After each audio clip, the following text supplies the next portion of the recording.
खत खाउची कोटिए टंकार प्रकल्प 3 वर्ष हेला सरुनी पानी टांकी निर्माण। डेलांग ब्लॉक रे ग्राम्य पानीय जल और परिमल विभागर अपारगता।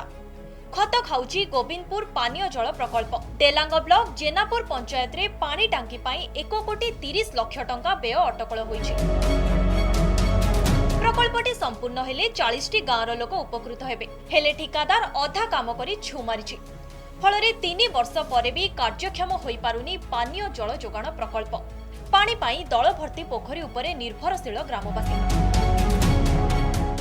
एड़ा गोदरा कंट्राक्टर दे हिंदी यदि आपनकर गवर्नमेंट रे पैसा नहीं कि कोन होउची ताले 3 वर्ष है लोक आगे पानी पाऊना दे पर्यंत कहूना क्या कहवा सरकार कहवा ना नहीं सरकार कौन कर गरीब लोक मैंने आम एपर्यंत पानी पाऊना आईरन पानी पीऊँ 3 वर्ष है कम होली आउ कम हो पारनी पाइप फाइप सब पोताई सब क्षमा करके कम्प्लेन होची तथापि शुणियार ना आसिक एमती जे भाई देखी दी जाऊँगी कौन हो भर किए पैसा खाऊँ किए कौन कर कम गोविंदपुर हो पारुनी।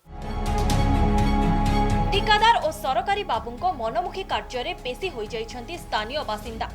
एपटे आरडब्ल्यूएसएस जंत्री कहउछंती केवल विद्युत संजोग हेले जल जोगाण कराजिबो। टांकी काम संपूर्ण करी समस्तंकु पाइप पानी जोगाई दिया गले शोष मेंटिबा सह लोकंको विभिन्न प्रकार समस्यार समाधान होई पारंता।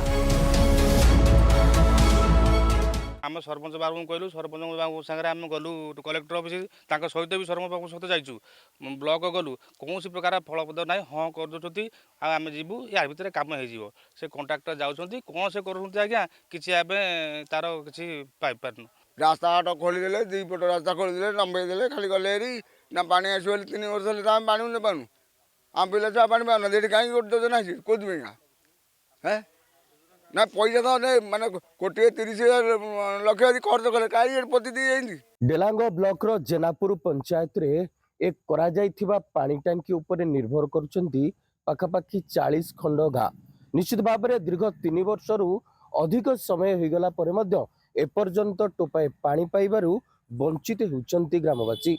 अन्यपटे 1 कोटी अधिक टंका खर्च करी टांकी स्नाक सरकार कर देइचंती किंतु एपर्यंत कहीं पानी जोगाइबारे विफल होउचंती बोली प्रश्न करुचंती पंचायतवासी। पुरी जिला डेलांगरू अनुरोध को रिपोर्ट कड़क न्यूज।